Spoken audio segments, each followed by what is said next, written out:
जय हिंद प्यारे बच्चों। वेलकम टू भारत बस क्लासेस। प्यारे बच्चों, आज हम लोग कक्षा 6 गणित पाठ्य पुस्तक में प्रश्नावली 2.1 के सभी प्रश्नों को इस वीडियो में कवर करेंगे।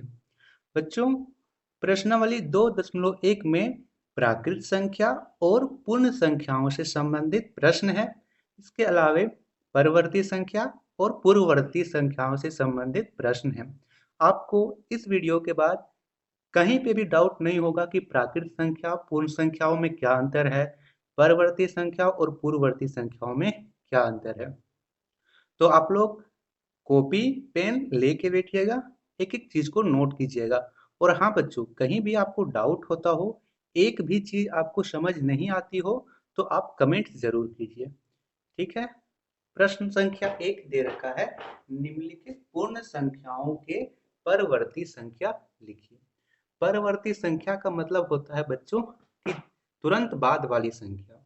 जैसे एक, एक के बाद तुरंत बाद क्या होता है? एक के तुरंत बाद दो होता है, दो के तुरंत बाद क्या होता है? तीन होता है। तो परवर्ती का मतलब बच्चों कि उसके तुरंत बाद वाली संख्या लिखिए।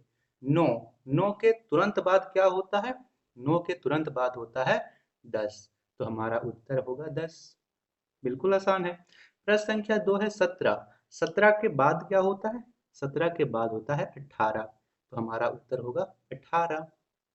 शून्य, शून्य के बाद क्या होता है? शून्य के बाद एक होता है, तो यहाँ लिखेंगे एक। चौथा प्रश्न है 1099। अब 1099 के बाद क्या होता है? इस प्रश्न में कुछ बच्चों को डाउट हो सकता है कि सर यहाँ पे कैसे करेंगे।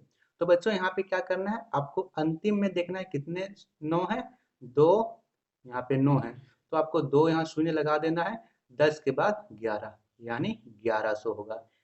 1099 के बाद 1100 हमारा उत्तर होगा। पांचवा प्रश्न है 2016।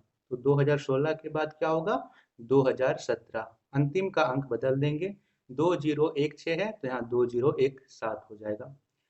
यहाँ पे है 19,959, तो यहाँ पे फिर से है 9, तो 9 के बाद क्या लगाएंगे? 9, एक 9 है तो एक शून्य लगाएंगे, 5 और 5 है तो 6 यानी 60 हो जाएगा। 59 के बाद यहाँ 60 होगा और आगे का तीनों अंक समान रहेगा, यानी 19,960 हमारा पूर्ववर्ती संख्या हो। अब यहाँ पे दे रखा है बच्चों सातवां प्रश्न 99,999। मैंने क्या कहा कि आपको जब भी इस प्रकार के प्रश्न दिखे, आपको सिर्फ यहाँ पे गिनना है कितने नौ है। अब देखिए यहाँ पे आप लोग काउंट कीजिए, एक, दो, तीन, चार, पाँच, पाँच नौ है, तो आप लोग पाँच शून्य लगा लीजिए यहाँ पे ऐसे। एक, दो, तीन, चार, पाँच, पाँच शून्य लगाए, उसके आगे एक लिख देना है। ठीक है। 1 लाख होता है जी। तो यहाँ पे जितना भी नौ रहेगा उतना शून्य लगाना है और उसके आगे सिर्फ एक लगा देना है। हो सकता है यहाँ पे जैसे दो नौ है तो दो शून्य लगाएं, उसके आगे एक लगाएं, 100 हो गया। तीन शून्य है तो तीन, यहाँ पे तीन नौ है तो तीन शून्य लगाएं, उसके आगे एक लगाएं, 1000 हो गया। तो इस प्रकार के प्रश्न आपके कभी भी गलत नहीं होंगे। आठवां प्रश्न है बच्चा 3,34,070। तो 70 के बाद अंतिम अंक बदल देंगे, 71 हो जाएगा। तो 3,34,071 यहाँ पे परिवर्ती संख्या होगा। परिवर्ती संख्याओं से संबंधित आपको अब डाउट्स नहीं रहने चाहिए। परवर्ती यानी तुरंत बाद वाली संख्या। अब दूसरा प्रश्न इसके जस्ट उल्टा दे रखा है कि निम्नलिखित पूर्ण संख्याओं के पूर्ववर्ती संख्या लिखिए। पूर्ववर्ती का मतलब होता है तुरंत पहले वाली संख्या। तुरंत पहले वाली संख्या, पूर्व, पूर्व का मतलब होता है पहले, और वर्त यानी तुरंत पहले वाली संख्या। जैसे 10, 10 के तुरंत पहले क्या होती है? 10 के तुरंत पहले होता है 9, तो यहाँ पे उत्तर होगा 9। 50, 50 के तुरंत पहले क्या होता है? 50 के तुरंत पहले होता है 49, तो हमारा उत्तर होगा 49। 2016, तो 2016 के तुरंत पहले क्या होगा? 2015। अंतिम का अंक सिर्फ बदल देंगे, यहाँ 6 है तो यहाँ 5 हो जाएगा। अब 32,800, इसके तुरंत पहले देखना है, तो हमें यहाँ पे 32 का 32 लिखना है। 800 के पहले होता है 799, तो 799 यानी 32,799 इसका बिल्कुल सही उत्तर होगा। क्लियर है। अब यहाँ पे है बच्चा 1005 शून्य। तो यहाँ पे अंतिम में यहाँ है 5 शून्य, तो 50 के पहले क्या होता है 49, यानी 10049, ऐसे इसका उत्तर हो जाएगा।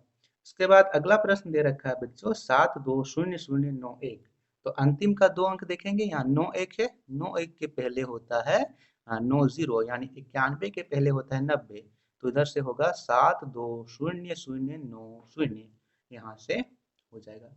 अब एक के पहले क्या होगा, एक के पहले क्या होता है, जैसे हमने परवर्ती संख्या में किया था, शून्य के बाद होता है एक, तो एक के पहले क्या होगा, शून्य होगा सर, तो इसका उत्तर शून्य लिख देंगे। आठवां प्रश्न है 450101, तो यहाँ पे सिर्फ एक के पहले क्या होगा शून्य, तो अंतिम अंक सिर्फ बदलेंगे, बाकी सब समान रहेगा, 450100 और अंतिम में भी शून्य होगा। ये तो है पूर्ववर्ती संख्याओं से संबंधित प्रश्न। आशा करता हूँ कि आप सभी को समझ में आए होंगे। फिर भी यदि इस प्रश्नों में किसी को डाउट होता हो तो कमेंट्स कीजिएगा, मैं एक बार और समझा दूंगा। अगला प्रश्न है बच्चों, अगला प्रश्न समझने से पहले आप लोग समझ लीजिए प्राकृत संख्या और पूर्ण संख्याओं में क्या अंतर है, क्योंकि आगे जितने भी प्रश्न हैं इन्हीं प्रश्नों प्राकृत संख्याओं और पूर्ण संख्याओं पर ही संबंधित है। तो सबसे पहले समझिए प्राकृत संख्या क्या होती है। प्राकृत संख्या गिनने वाली संख्याओं को प्राकृत संख्या कहते हैं। अब गिनने वाली संख्या कैसे किसे कहते हैं, जैसे आपको कोई बोलता है कि नंबर बताओ, जैसे नंबर बताओ या फिर काउंटिंग सुनाओ, तो आप क्या बोलते हो, 1 2 3 4 5 6 7 8 9 10 ऐसे बोलते हैं। या फिर कोई आपको बोलता है कि गिनती बताओ, तो आप प्रारंभ किससे कर रहे हो, एक से प्रारंभ करते हो। तो जो संख्याएं हम बचपन से पढ़ते आते हैं उसे हम लोग प्राकृत संख्या कहते हैं। जैसे 1 2 3 4, इसका प्रारंभ कहाँ से हो रहा है, एक से हो रहा है। आई बात समझ में। अगला होता है पूर्ण संख्याएं। प्राकृत संख्या में शून्य के साथ मिलकर पूर्ण संख्याओं का संग्रह बनाती है। अब ये क्या है सर कि आप लोग यहाँ पे प्राकृत संख्याएं प्रारंभ हो रही है एक से, लेकिन पूर्ण संख्याएं प्रारंभ होती है शून्य से। आपको क्या देखना है कि दोनों में क्या अंतर है, कि प्राकृत संख्या जब भी पूछे तो इसका प्रारंभ एक से होगा, और पूर्ण संख्या जब भी पूछे तो इसका प्रारंभ शून्य से होगा। ठीक है। अब आपसे यहाँ कुछ संबंधित प्रश्न है कि आप लोग बताओ कि क्या प्राकृत संख्याओं को पूर्ण संख्या कहेंगे, क्या सभी प्राकृत संख्याओं को पूर्ण संख्याएं कहेंगे। आप लोग यहीं से समझिए कि प्राकृत संख्याएं एक से प्रारंभ हो रही है और पूर्ण संख्याएं शून्य से प्रारंभ हो रही है। तो हाँ, शून्य के बाद 1 2 3 4 5, यहाँ तो ये सभी प्राकृत संख्याएं हैं, अर्थात प्राकृत संख्याएं पूर्ण संख्याएं भी होती है। बोले कि सभी प्राकृत संख्याएं पूर्ण संख्याएं हैं। हाँ, सभी प्राकृत संख्याएं पूर्ण संख्याएं भी होती है, क्योंकि प्राकृत संख्या एक से प्रारंभ हो रही है और पूर्ण संख्याएं शून्य से, यानी उससे भी पहले प्रारंभ हो रही है। जैसे मैं आपको बात बताऊं कि यह है प्राकृत संख्या, एक शून्य यहाँ पे है, और यह है पूर्ण संख्याएं। तो प्राकृत संख्याओं के प्राकृत संख्याएं पूर्ण संख्याओं के अंदर में है, तो यहाँ सभी प्राकृत संख्याएं पूर्ण संख्याएं हैं। अब इसके उल्टा पूछे कि क्या सभी पूर्ण संख्याएं प्राकृत संख्याएं हैं, नहीं, क्योंकि पूर्ण संख्याओं में शून्य होता है, प्राकृत संख्याओं में शून्य नहीं होता है, इसीलिए सभी पूर्ण संख्याएं प्राकृत संख्याएं नहीं होती है। क्लियर है। प्रश्नों में आपको ये चीज और भी अच्छे से समझ में आएगा। तीसरा प्रश्न है सबसे छोटी प्राकृत संख्याएं कौन सी है। तो प्राकृत संख्याएं का प्रारंभ किससे होता है, एक से होता है, तो सबसे छोटी प्राकृत संख्याएं एक होगी, उत्तर होगा एक। चौथा प्रश्न है सबसे छोटी पूर्ण संख्या कौन सी है। तो पूर्ण संख्याओं का प्रारंभ किससे होता है, पूर्ण संख्याओं का प्रारंभ शून्य से होता है, तो सबसे छोटी पूर्ण संख्या क्या हुई, शून्य हुई, शून्य उत्तर होगा। पांचवा प्रश्न है ऐसी प्राकृत संख्या बताइए जिसका कोई पूर्ववर्ती नहीं है, यानी इसके पहले कोई भी संख्या नहीं होती है। तो प्राकृत संख्याओं का बात कर रहा है, प्राकृत संख्याएं एक से प्रारंभ होती है, एक से पहले कुछ नहीं होता है। प्राकृत संख्याओं की बात करें तो प्राकृत संख्याओं में एक से पहले कुछ नहीं होता है, यदि एक से पहले हम लोग शून्य लगा देते हैं तो वह पूर्ण संख्या हो जाता है, ना कि प्राकृत संख्या। तो क्या होगा कि ऐसी प्राकृत संख्या कौन है, तो ऐसी प्राकृत संख्या एक है जिसका कोई पूर्ववर्ती नहीं है। क्लियर। छठा प्रश्न यहाँ पे है, संख्या 15,099 के बाद 3 क्रमागत संख्या लिखिए। तो देखिए 15,099, 99 के बाद क्या होगा 100, तो 15,100, 15,101, 15,102, ये 3 क्रमागत हुई। क्रमागत क्या होता है कि संख्याओं का क्रम से लिखना है, जैसे 1 2 3 4 ये संख्याओं का क्रमागत है, क्रमागत क्रम है, तो इसे संख्याओं को क्रम से लिखना है, यानी ठीक बाद वाली संख्या। तो 15,100 के बाद 15,101, फिर 15,101 के तुरंत बाद 15,102। क्लियर है। अब अगला प्रश्न है, 51,000 के ठीक पहले 3 क्रमागत पूर्ण संख्याओं को लिखिए। फिर से क्रमागत है, यानी इसके तुरंत पहले की 3 संख्याओं को लिखना है। तो इसके तुरंत पहले की 3 संख्याओं को लिखेंगे। देखिए 51,000 है, तो 51,000 के तुरंत पहले होगा 50,999, क्योंकि यहाँ 3 शून्य है, 3 शून्य लगाए हम, यहाँ पे 3 शून्य है, तो यहाँ 3 9 लिखे। अब यहाँ पे 51 है, 51 के पहले होता है 50, तो 50,999 हो गया। अब 50,999 के ठीक पहले लिखना है, तो इसके अंतिम अंक में सिर्फ परिवर्तन करेंगे, 50,998, 50,997, ये हुआ ठीक पहले 3 क्रमागत पूर्ण संख्याएं। अब अगला प्रश्न है, 1022 और 1036 के बीच कितने पूर्ण संख्याएं हैं। तो क्या करेंगे, 1036 में 1022 में घटा देंगे, 1036 माइनस 1022, तो 22 के बाद गिनिए, 23 24 25 26 27 28 29 30 31 32 33 34 35 36, कितने हुए 14। तो इसमें कितने होंगे 14 पूर्ण संख्याएं। ठीक है बच्चा। प्रश्न संख्या 9 करते हैं। 9वां प्रश्न है, क्या सभी प्राकृत संख्याएं पूर्ण संख्याएं भी हैं। देखिए यह प्रश्न मैंने आपको बताया था और यही प्रश्न पूछा भी गया है। तो क्या सभी प्राकृत संख्याएं पूर्ण संख्याएं भी हैं। तो प्राकृत संख्याएं क्या होते हैं, जो 1 से प्रारंभ हो, 1 2 3 4 5 6 7 8। पूर्ण संख्याएं क्या होती है, जो 0 से प्रारंभ हो, 0 1 2 3 4।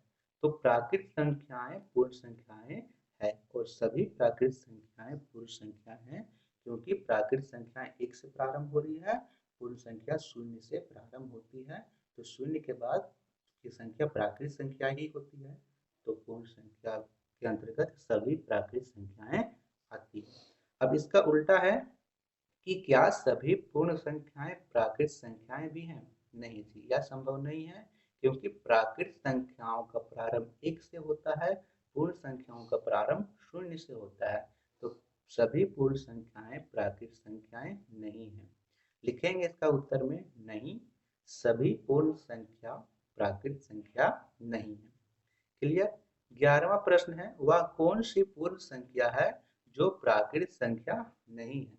क्या प्रश्न है कि वह कौन सी पूर्ण संख्या है जो प्राकृत संख्या नहीं है। तो 0 है, क्योंकि 0 प्राकृत संख्या नहीं होती है, जबकि 0 एक पूर्ण संख्या होती है। क्लियर। अब प्रश्न संख्या 12 में दे रखा है, निम्नलिखित कथनों में प्रत्येक के लिए हाँ या नहीं लिखिए। यानी जो कथन सही है उसके लिए हाँ लिखिए, जो कथन गलत है उसके लिए नहीं लिखिए। पहला प्रश्न है, सबसे छोटी पूर्ण संख्या 0 है।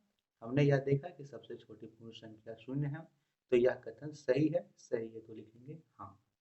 दूसरा प्रश्न है, सबसे छोटी पूर्ण संख्या 1 है। जब हमने अभी पढ़ा कि सबसे छोटी पूर्ण संख्या 0 है, तो यह तो गलत है कि सबसे छोटी पूर्ण संख्या 1 है। सबसे छोटी प्राकृत संख्या 1 है, तो यह प्रश्न गलत है, लिखेंगे नहीं। तीसरा है, सभी पूर्ण संख्याएं प्राकृत संख्याएं हैं। नहीं, सभी पूर्ण संख्याएं प्राकृत संख्याएं नहीं है, क्योंकि पूर्ण संख्या में 0 शामिल होता है, प्राकृत संख्याएं 0 से प्रारंभ नहीं होती है। चौथा प्रश्न है, सभी प्राकृत संख्याएं पूर्ण संख्याएं हैं। यह बिल्कुल सही है, क्योंकि प्राकृत संख्याएं पूर्ण संख्याएं होती है, ये हाँ सही है। अब अगला प्रश्न है, 1,61,069 की परवर्ती संख्या 1,61,068 है। अब परवर्ती का मतलब हमने अभी पढ़ा, परवर्ती के बाद होता है तुरंत बाद वाली संख्या, तो यहाँ पे बाद क्या होगा, 1,61,069 के बाद 1,61,070 आना चाहिए, लेकिन यहाँ 68 दे रखा है, 1,61,068 यानी ये पूर्ववर्ती संख्या दिया है, तो ये कथन गलत है, गलत के लिए लिखेंगे नहीं। अगला प्रश्न है 1,00,000 की पूर्ववर्ती संख्या 99,999 है। पूर्ववर्ती का मतलब है पहले की संख्या। अब यहाँ पे गिनेंगे कितना शून्य है, 1 2 3 4 5, 5 शून्य है, 5 नो होना चाहिए, 1 2 3 4 5, 5 नो है, तो ये कथन बिल्कुल सही है, इसके लिए लिखेंगे हाँ। और सातवां प्रश्न है दो क्रमिक पूर्ण संख्याओं का अंतर शून्य है। अब देखिए क्रमिक का मतलब क्या है कि तुरंत बाद वाली संख्या, और कभी भी क्रमिक पूर्ण संख्याओं का अंतर शून्य नहीं होता है, उसका अंतर एक होता है। जैसे मैं बात करूं एक, एक के तुरंत बाद क्या होगा दो, तो दो में से एक घटाएंगे तो एक आएगा। अब दो, दो के तुरंत बाद क्या होगा तीन, तीन में से दो घटाएंगे तो एक आएगा। तो इसका अंतर कभी भी शून्य नहीं होता, इसका अंतर हमेशा एक होता है, तो ये कथन गलत है। आठवां प्रश्न है पूर्ण संख्या एक का कोई पूर्ववर्ती नहीं है। अब देखिए पूर्ण संख्या दे रखा है, पूर्ण संख्या एक का परवर्ती पूर्ववर्ती होगा, इसका पूर्ववर्ती क्या होगा, इसका पूर्ववर्ती शून्य होगा, क्योंकि पूर्ण संख्या शून्य से प्रारंभ हो रही है, तो ये कथन भी गलत है। नौवां कथन है यहाँ, नौवां प्रश्न है प्राकृत संख्या एक का पूर्ववर्ती शून्य है। अब देखिए प्राकृत संख्या एक से ही प्रारंभ होती है, तो इसका पूर्ववर्ती शून्य कभी भी नहीं होगा, यह कथन भी गलत है। क्लियर है? तो ये थे प्रश्नावली 2.1 से संबंधित प्रश्न। आपको इन प्रश्नों में किसी भी प्रकार का डाउट होता हो तो कमेंट कीजिएगा, वीडियो को लाइक शेयर जरूर कीजिएगा, और हाँ जितने भी बच्चे भारत वर्ष क्लासेस पर पहली बार आए हैं तो चैनल को सब्सक्राइब और नोटिफिकेशन बेल आइकन को ऑन कीजिएगा, आने वाली सभी वीडियो की आपको सूचना मिल सके। मिलते हैं बच्चा अगली वीडियो में, उसमें हम लोग करेंगे प्रश्नावली 2.2 से संबंधित प्रश्न। धन्यवाद।